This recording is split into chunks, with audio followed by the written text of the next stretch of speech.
mau.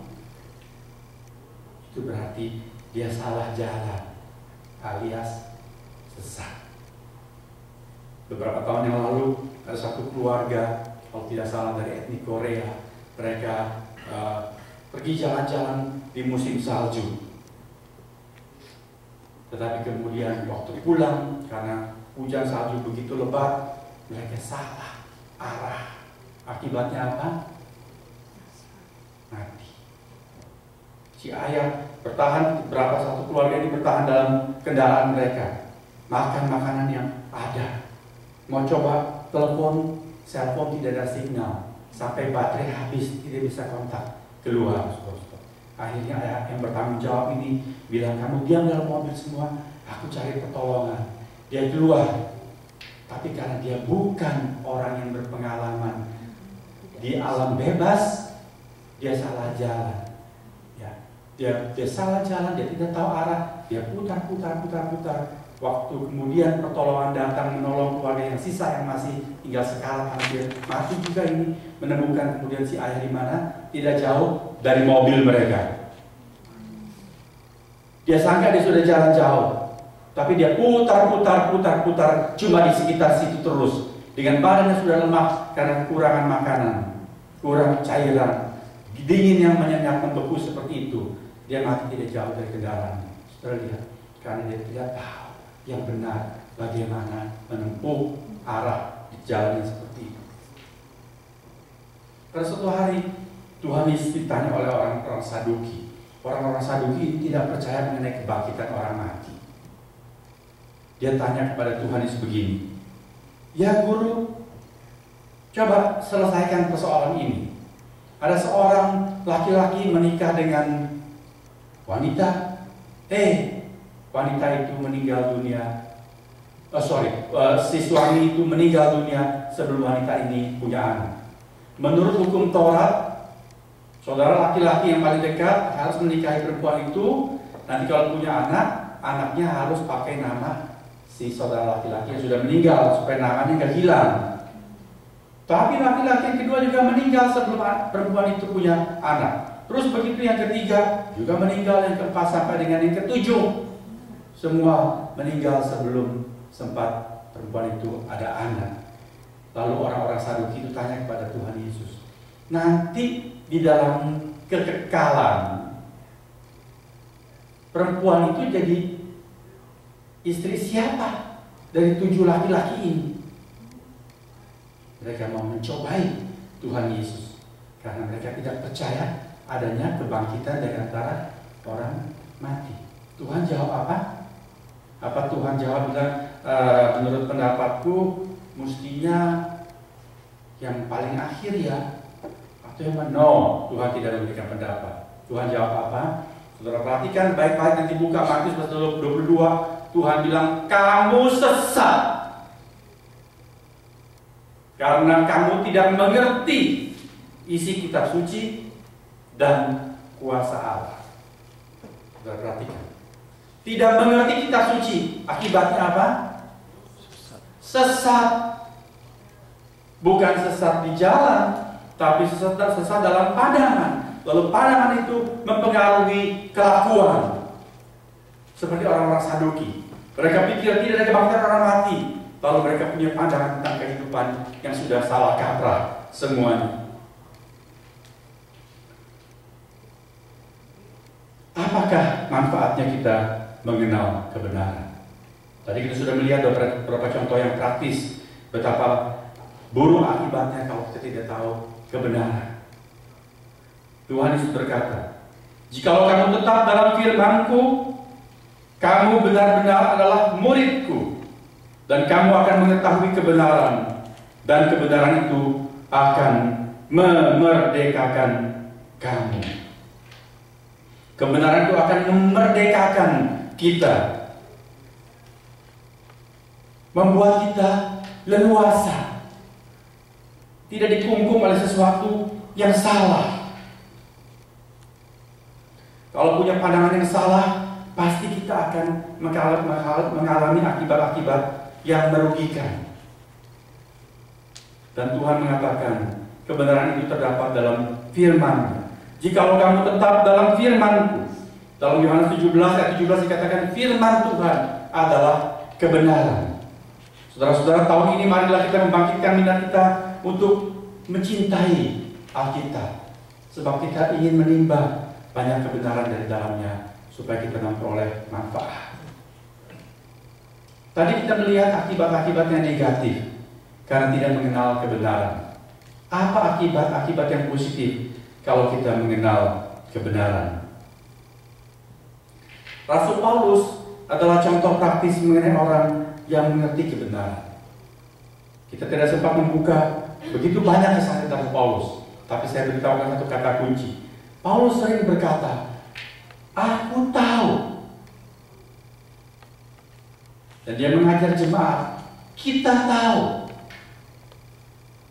Tahu yang benar, lalu menghasilkan berkat dalam kehidupan.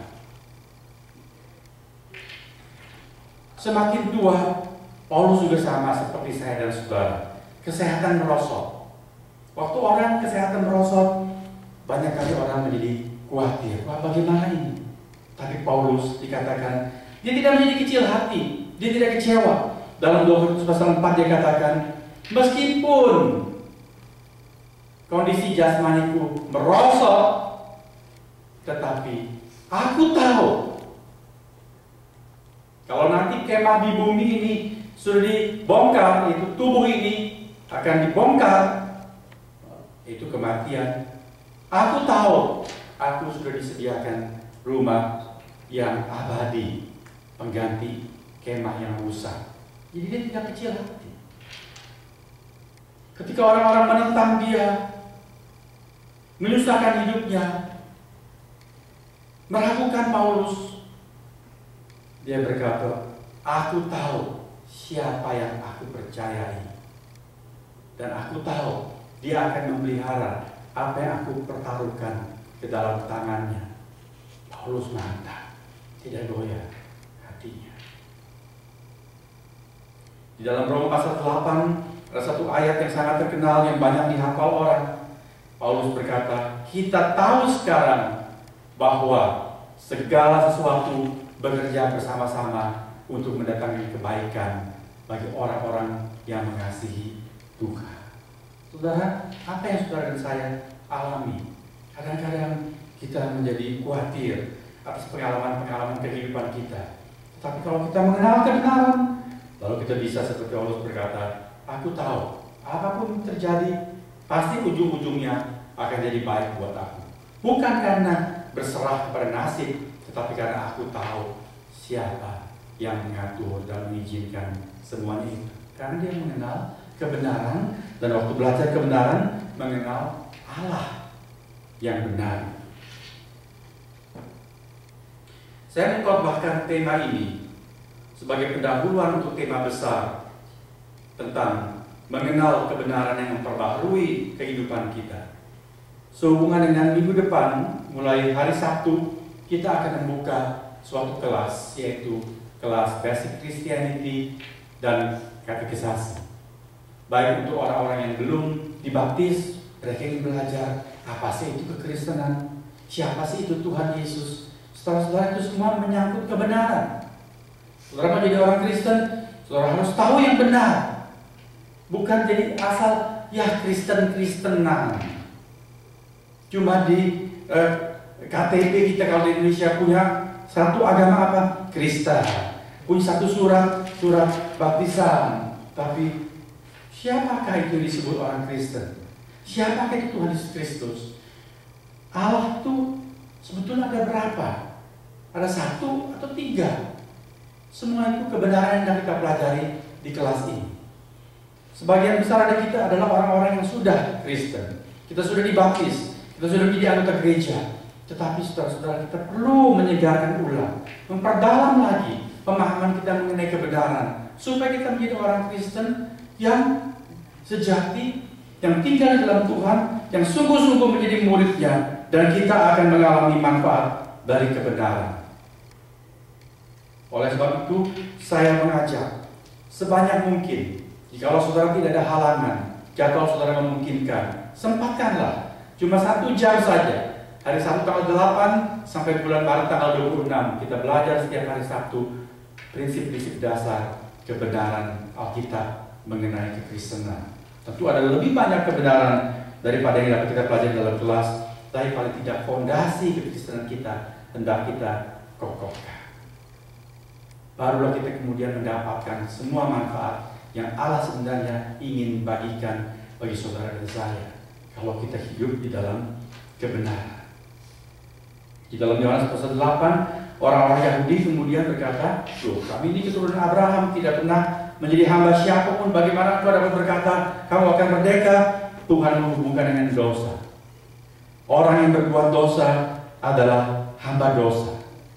Orang pikir waktu dia berbuat dosa, wah, dia bisa bebas.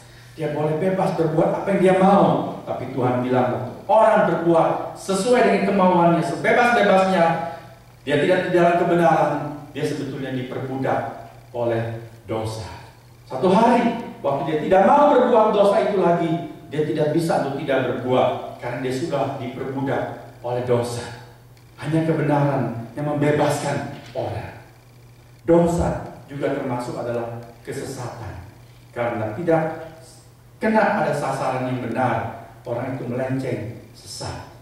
Kalau konsep-konsep kita mengenai kebenaran itu keliru, kita akan sesat. Waktu sesat, kita akan mengalami akibat-akibat yang tidak menguntungkan buat diri kita. Saudara di sekitar saudara dan saya, banyak ideologi-ideologi, banyak ajaran, banyak isme, banyak gaya hidup yang sesat. Anak-anak kita akan menghadapi hal-hal tersebut lebih parah dari kita. Saya sudah mengkhotbahkan ini dalam tema menjadi keluarga yang beribadah di zaman susah. Bagaimana kita bisa membimbing anak-anak kita tetap di jalan yang benar kalau kita sendiri orang tuanya tidak tahu yang benar. Kalau kita berbicara mengenai, wah, pernikahan itu harus satu laki-laki atau perempuan. Waktu saya mengkhotbahkan anak ini, ada seorang remaja yang hadir di luar, dia berdebat dengan mamanya. Dia bilang itu unfair. Kan semuanya equal. Orang mau menikah terserah, dia punya hak. Dia mau menikah dengan lain jenis atau dengan sesama jenis. Anak itu sudah punya konsep seperti itu. Di dalam rumah tangga Kristen, ayo, bagaimana orang tuanya memberikan penjelasan kepada anak ini. Tahun ini kita akan banyak fokus juga kepada pembinaan anak-anak.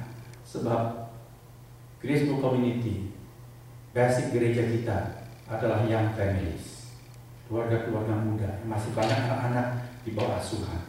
Kalau kita tidak mengerti kebenaran dan tidak mengajarkan kebenaran pada mereka, satu hari kita akan menuai air mata. Mereka berjalan di jalan yang tidak benar, di jalan yang sesat. Kita akan banyak susah. Saudara, kita perlu mencintai kebenaran. Mau tahu apa itu yang benar. Jangan pikir, saya nggak minat. Pokoknya aku pikir begini.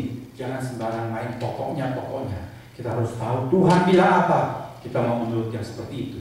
Sebab hanya yang di dalam jalan benar itu mendapatkan berkat Tuhan, kebahagiaan yang sejati. Amin, saudara-saudara. Saya mengundang saudara-saudara sebanyak mungkin hadir dalam kelas Basic Christianity.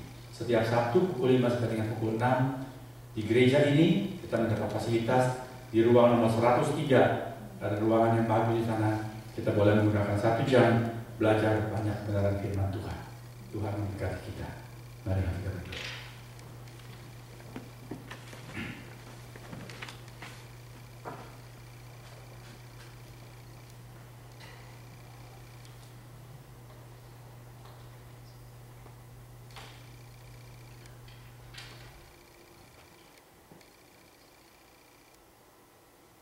Ya Tuhan Yesus, kami mengucap terima kasih karena Engkau mengerti kebutuhan kami, Engkau mengasihi kami, Engkau tidak ingin kami berjalan keliru karena konsep atau pandangan-pandangan yang tidak tepat atau yang belum utuh, yang mempengaruhi tindakan kami, cara pikir kami, dan bagaimana kami mengelola kehidupan kami pribadi maupun rumah tangga.